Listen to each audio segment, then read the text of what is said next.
those games that we could have won that could have gotten us in there because I think we had some talent to give some people a run for their money. But this season is going to be tough. It's really like, what's this quarterback going to give us? But also, not to cut you off. Also, there's a couple of things that are happening for Washington. You guys do have Eric Bieniemy as the offensive coordinator, which was a lateral hire. Don't get me wrong. It's a lateral hire. It definitely didn't make any. It made sense, I guess, for him, because no one was going to interview him and hire him. So it was like, this is his prove it. I don't know if Washington is the place, but if you do well in Washington and you're not the issue, Riverboat Ron may be out the door. That may be the way for Washington for him to get change the command. And also, how do you feel about Magic Johnson putting a bid in to be the owner? If it's not decided to sell, it's so time. It's Magic. Yeah, no, I did see that. As long as Magic don't coach, then we'll be fine. He's gonna sell LeBron to play tight end. Yeah, or host. Yeah. Don't host any Washington weeklies or anything. Having his little talk shows. Yeah, no. I mean, look, Magic's got Magic's definitely a model. That some of these athletes could look up to on how to do something after your career is over. And there's very few that have done that. I mean, Shaq is another one, who has that successful, after Shaq is a product whore. That's what Shaq is. He does. Shaq will sell anything. He does with the general and Shaq soda. You know what cracked me up with Shaq? When Shaq was up there promoting them Buicks and sticking his big ass in them Buicks, right? And he was scrunched in there, right? He couldn't even get in. I'm like, Shaq's knee is on the steering wheel. He's up there promoting these cars. They're taking out the back seat to make the front seat slide all the way back. Right. I'm like, come on, Shaq. I mean, you could have said like, nah, you can't have me selling these. It's like, all right, if you're gonna sell it, at least walk through the dealership or something. He was sitting out there outside getting in these cars, like, look, hey, all his leg room. All this leg room. Yeah, look at my leg up to my knee up to my chin. So Shaq does, but he getting paid, and he always does, give back to the community. Up there buying truckloads of toys for the kids and stuff. So I got to give Shaq his respect on that. But yeah, he does. Shaq, you name a price, and Shaq will promote it. Papa John's, I'll do it. I'll do it. Yeah. Papa's racist, I'll do it. Come on, Shaq. He fixed that franchise. Yeah, because he did, because he kind of got them out of fold, because they was definitely going to be truly canceled. Yeah, because remember Peyton was doing it, and then they had to bring in. They're like, Peyton not the ambassador to bridge that gap. Right, they had to bring an ambassador. They had to bring somebody else. They brought in Shaq. So, I mean, I saw me a printer, man. That's what he does. Yeah, I bought that Epson printer, and there's no. USB. With the unlimited ink, right? It's all man. It's all Wi-Fi. I'm telling you now. The cloud, wow! Everything. Shaq, if you listen to me, my cousin, the printer. Exactly. There's no little footnote. There's no USB. Like, you can't print directly from it. You gotta have an account and. Really? I call it print and pray. That's what it is. That's the new slogan. Print and pray. Did it make it? And then some days, 7 days later, you hear. That's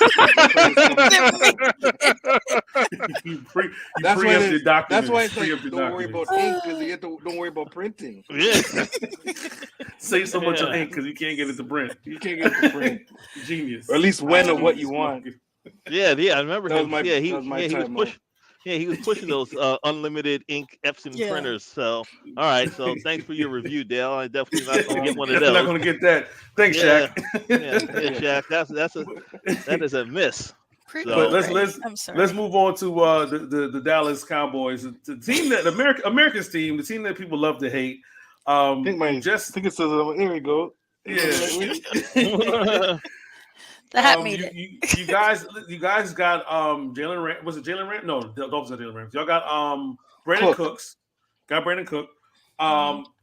decent replacement for Amari Cooper. I guess I think they should just end up paying Amari Cooper. We let Zeke walk, smart, because Ezekiel Elliott was the most interesting. If you like, statistically speaking, right?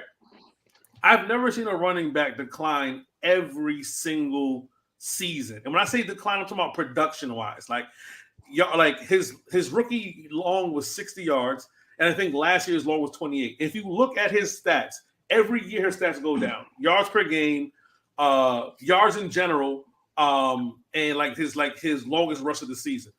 He did have 22 touchdowns in the past 2 seasons. Seemed like a good red zone threat, but they let him go. You guys are going Pollard. Dallas is still one of those teams that could win the NFC East. A lot of people are leaving Philly right now. What do you think so far the offseason? Do you think the Cowboys need to do a little bit more? Are you guys going to finally try to sign Jamal Adams if he gets cut? Like, what's going on? What's going on in Dallas? First off, for all my Dallas people out there, we're going to the Super Bowl, baby.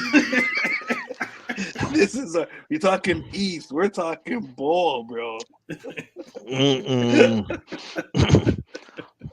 We're talking whatever keeps you guys up whatever lets you guys sleep at night. Listen, your division rivals right here in the room. Like I don't like Mike McCarthy has proved to at least be able to command the offense. Dak Prescott did not look good at quarterback last year. What's going to happen? Like but remember, Dak's coming off. Everyone here has suffered an injury, and I think that's the one thing as well. He played not as hesitant, but you see that he played with that thought of, I don't want to get injured again. Not hopping out of bounds. He was doing some athletic things, but it's not that in your mind. It's that whole, man, you know what I mean? I don't want to make the wrong move or the wrong step. He carried the team, but I think we often are the team that just reverts back to, quote unquote, the obvious, right? Like there was the game, and I think it was the Rams, in which clock management is the thing that killed us.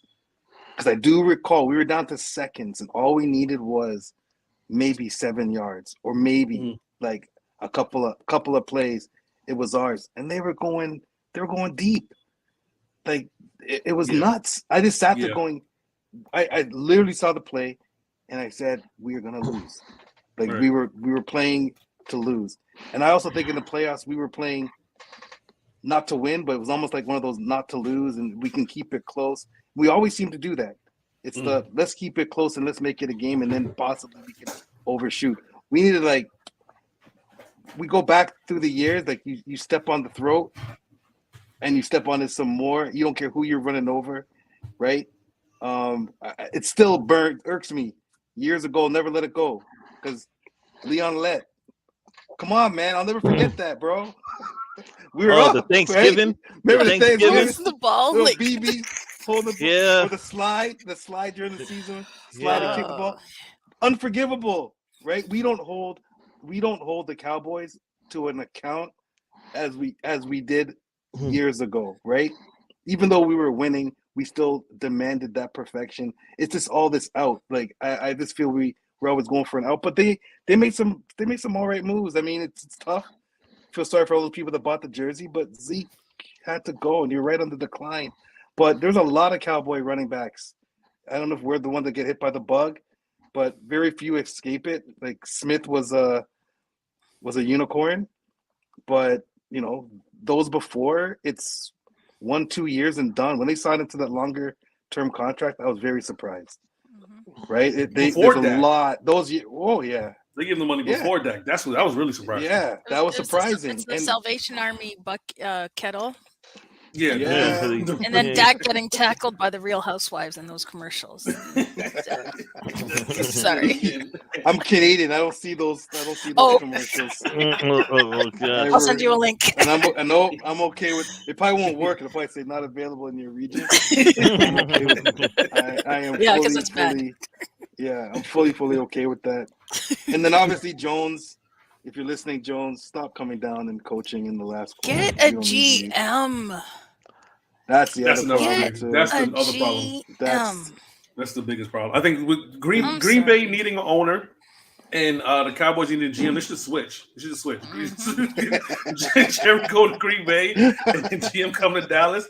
They switch because it's just there's things that don't make sense. And the reason why I even give that segue is because you have the Jets right now in a situation where their GMs are in this pissing contest, but who has more leverage and what's going on with this and the third. And it's like Aaron Rodgers, this whole saga is going on way too long. And Aaron Rodgers wants to, he said he wants to leave and he intends to leave the Jets. And everybody lost their freaking mind. He's still out on the roster. He's owed $60 million this season. Who's going to pay it? I don't know. We're definitely going to talk about that next episode because it's just another thing about like bad breakups. And you never want to get in between a bad breakup. And I think that's what's going on with the Jets. They got in between a bad breakup. And this is the result. The plan B, apparently, if it goes off the rails, is Matt Stafford. And the Rams are open to that because the Rams are pretty much closing down shop. You saw they just traded Jalen Ramsey to the Miami Dolphins and things of that nature. They're pretty much, calling everything quits on that squad. But the Jets are in the position. We are going to play Dallas, and Dale, we're going to talk about that offline. I think we should go to the Cowboys game, go to Dallas, you know what I mean, and see that game live. The Jets are in a position right now this season where coming off a 7-10 season, when your quarterback was garbage, your defensive roster was really good. You have some bright spots on offense. The offensive rookie of the year, the defensive rookie of the year. It seemed like we're a quarterback away, right? Without a quarterback, especially a quarterback of Aaron Rodgers' caliber, I don't know how we navigate with our schedule because we do got to play the NFC East.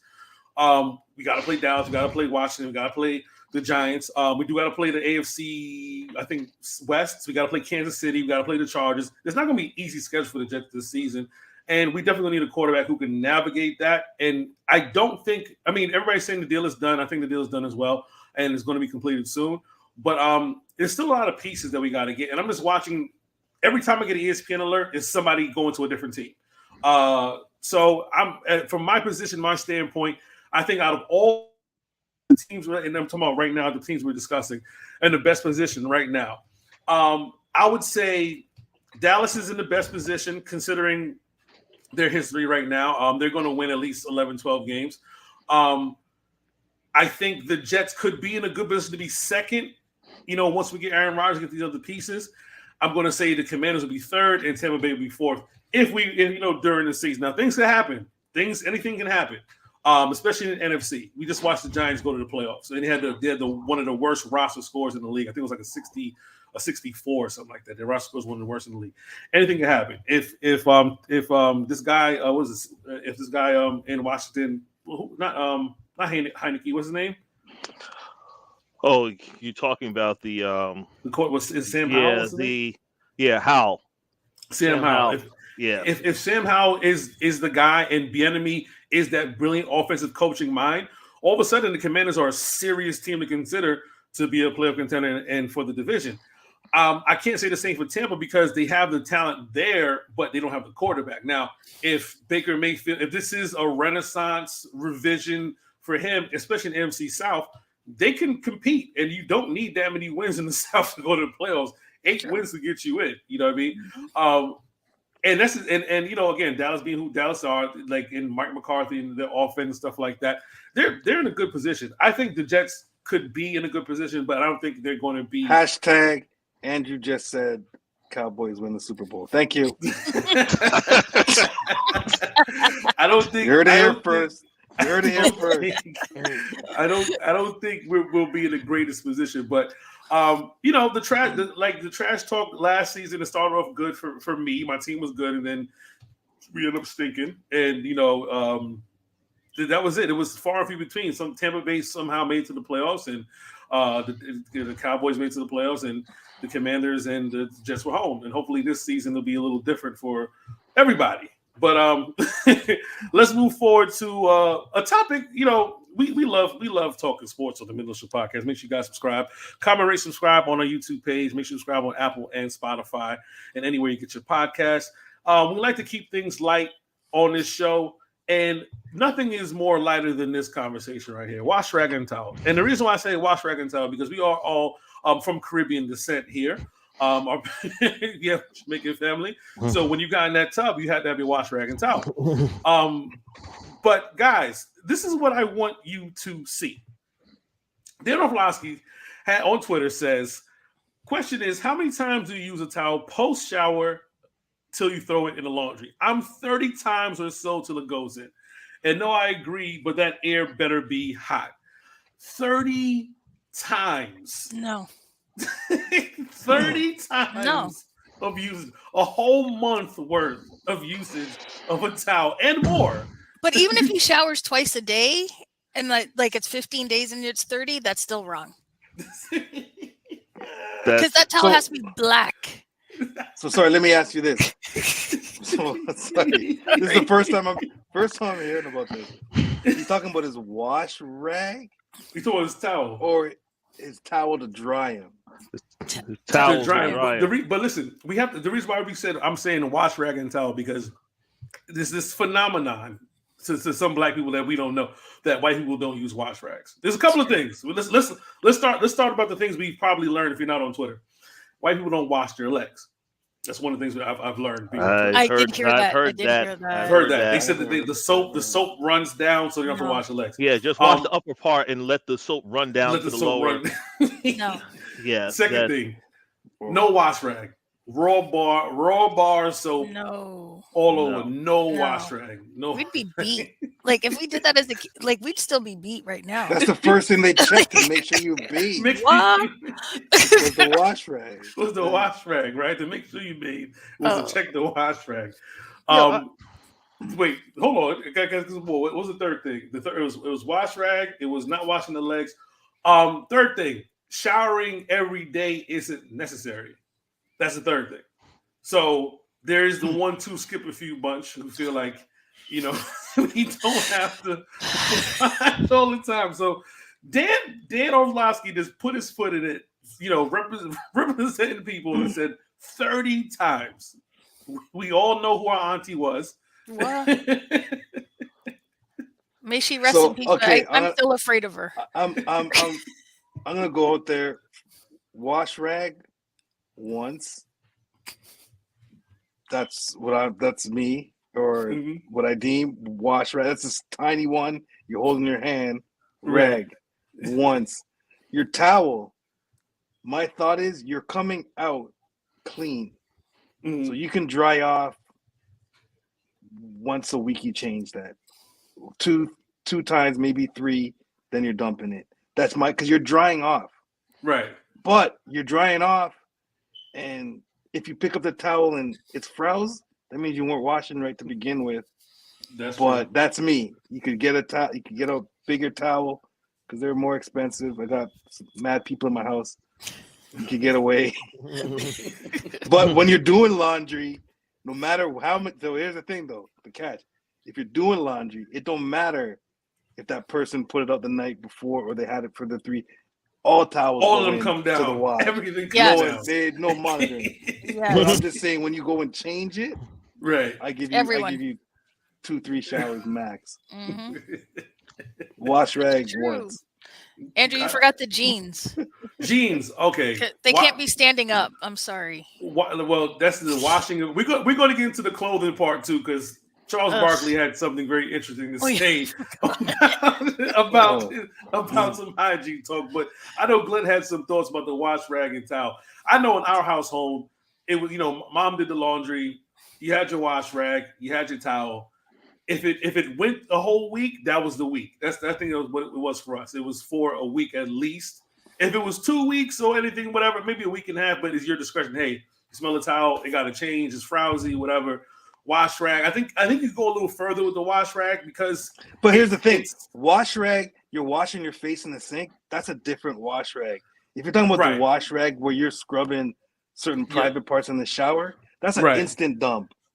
As soon as it touches, I never did. As soon as it touches your butt, I never did touch your butt. It's done. You know why? Because I grew up with Joy Case, and it was.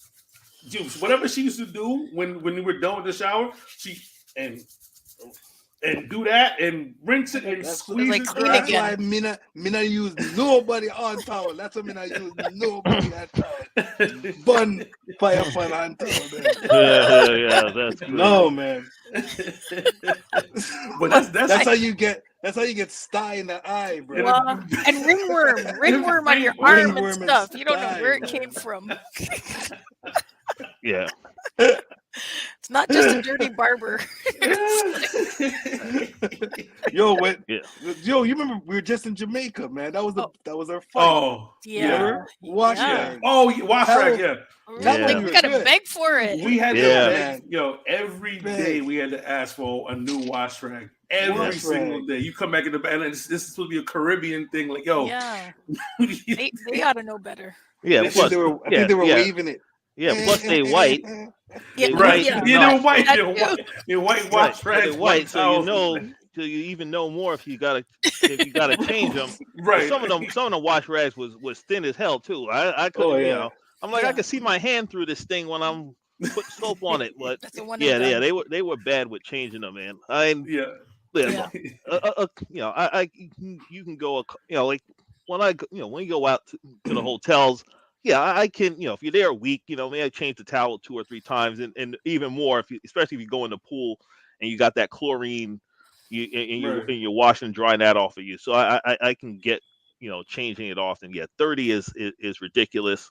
Yeah, I feel, the wash rag. I mean, I can understand where you're coming from, Dale. I mean, personally, I'm not saying you do this. I don't floss with the washcloth, so I have to worry about that. I mean, I try to get in there, Try to get in there. Stop it. I'll go around, but I'm not sticking it up in there. So it's the last place. Yeah, I know. Last place after the face. Yeah, no, and I never, I wash my face, but I put something on my face and clean it. I don't usually even put a wash rag. Yeah, Glenn I don't even have Noxzema. I'm Noxzema guy, so I'm like, putting Noxzema on my face, and then I jump in the shower and. The little scrub.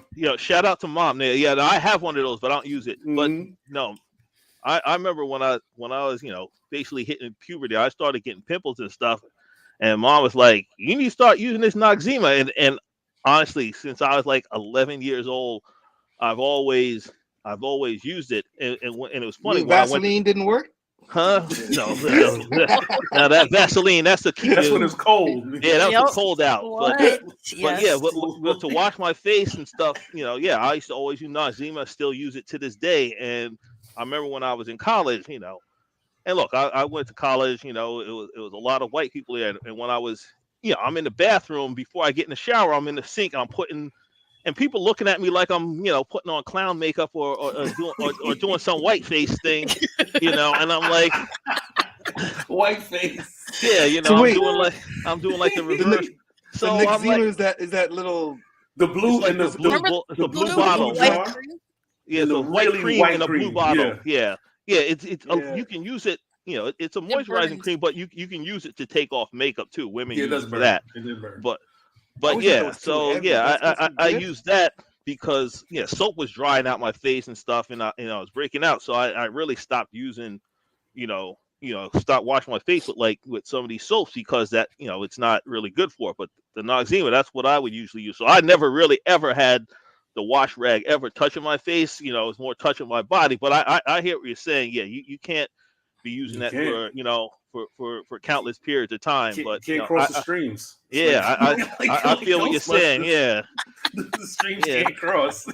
Yeah, no, exactly. So I definitely feel you on that. I mean, but the fact that people say they don't use wash rags is at all definitely. That's a sign. What nooks and crannies are you cleaning then? Like, how are you cleaning them? You guys have to watch. Do you ever watch that show, The Neighborhood with Cedric the Entertainer? I've heard of it. I nenever watched it. But there is an episode on the whole wash rag versus that poof thing. That loofah. Because their white neighbor used the poof, and she was like, "You don't use a wash rag," and then the whole thing was about that. So the poof, that's your face. I don't use the poof. That's your face. I don't even know. That's the only thing I would say you use them on. Like, I have a facial sponge with a facial cleanser. I don't even do any. Right. Yeah. I've learned living with a woman that there's the routine. There's you don't wash your face with the wash rag for your body. You have your facial scrub, your facial wash. Yep. If you have something else, use whatever. Use your fingers, Right. and get in your pores and stuff. Yeah. Right. Yep. But it's always a separate routine. Washing your face. There's always a total separate routine from washing your body. Will your face get wet in the shower if you rub some soap in your hand and maybe wash the day off your face? Yeah. But it's a separate routine, not the washcloth. Yeah, that washcloth. Especially when flossing. Yeah. You flossing with that washcloth, Floss last. Yeah. Floss last. That's and then dash away. No, you're right. Yeah. The pits in the crotch, I guess you can hit those last, but definitely not with the face. Yeah, definitely not the face. And then some of these people have these like 7-Eleven feet. So how do you clean your feet if you think the soap's gonna run down and do it? Yeah, and I mean honestly, wash your feet. Right, and I mean I'm talking about, and even the right, exactly, even the bottom part of your feet. So just because you're standing in water in soapy water, don't mean your feet's necessarily clean, especially if there's dirt still on it. There's a lot of what they call it, bohemian lifestyle going on that I wasn't aware of. People just it's hey, we're not washing as much, and because we're stripping our body of natural oils, and we don't use wash rags and stuff like that, and all other stuff. And I'm like, hey, as long as you don't offend my nostrils, do you? Yeah. Did you see that one guy that was that clip where that guy was saying only poor people use washcloths, and I'm like, what kind of stupid? And we were poor. I like shooter. Yeah. We didn't have a lot. I guess we are. Yeah, we definitely had wash rags. Yep. We definitely had wash rags. Even if we were washing in one of them basins, we had a wash rag. Was he trying to say he was flush with soap? Like everybody had a personal bar. Like, what are you saying? Like, we weren't it's for poor people. Like, oh, we're so soap rich. Everyone had a bar. Yeah, it's just like I don't, because all you need to do is a bar of soap with some curly hair stuck to it, right? So that's it. And then your shower. It's like, that's a wrap. Even though this is a thing that cleans you, you're just like, I don't even want to think about where that bar was. Right. You walk into the bathroom and you see a curly up. That's it. That's what did it. No, look, and that's why body wash. Anytime I travel, bring your own body wash. Yep. And now a lot of the hotels have the little. The travel size, and even that travel spout. I'm not touching with my bare hands. I'm touching it with one of my claws. Even the remote in the thing. I get the ice bag, and I'm wrapping that remote in the ice bag. But they're supposed to come in plastic now. The remotes. They usually some places plastic. They don't. Not all of them. Don't. Yeah, they are doing that. But I hear what you're saying. Yeah, listen. Dan Orlovsky, whatever you were saying, hopefully enough people jumped on you on Twitter and to change your mind. Corrected your ways. Right, I hope so. But that's nasty. Listen, the cap continues, man. Cap continues. Charles Barkley has something interesting to say, and I just got to pull this clip up, and it's along the lines of what we've been discussing. We should take a shower and everything. Cause I mean, I'm so old. We should take a shower in our uniforms because because we flew commercial my first few years. Wait, time out. There's no era where you did. Yes, it is. Stop! You're making this up. No, I'm not. There's no way that you were supposed to wash your uniform with it on. You're making this up. I'm not making this up. Let him finish. I've never heard. No one in the right mind has ever done that. Let him finish, Kenny. Please. And soap. They give you soap. Let him finish, Kenny. When I first got to the NBA, we flew commercial. Yes, that's accurate. I'm not disagreeing with you. So when you played the night before and flew the next morning, when was you exactly going to get your uniform clean? You had to wash your uniform yourself. So after the game, when you got to your room, you took a shower in your uniform and dried and dropped on the commercial airline the next day. Were you with Jed Clampett? No, that's why you had to let him finish. Come on. Have you ever heard of this in your life, Clark? No. Well, how are y'all cleaning? Yo, Charles Barkley lives in his own universe. No. Where he says he had to wash his uniform in the shower. Charles Barkley played in the 80s. I don't know why Barkley was talking like he played in the 1940s. Like, when back in my day, we had to wash our uniform in the shower. They still flew though. Yeah, they had hopping on a Greyhound. Yeah, they have a team manager. They have multiple uniforms. I'm sure they didn't just have one. Yeah, you better watch that. We playing back to back. Like he's talking like he carried his own uniform. Yeah, right. Yeah, after, they threw it in the hamper and like after the game, he said, "Oh, we got a road game. Hit the showers.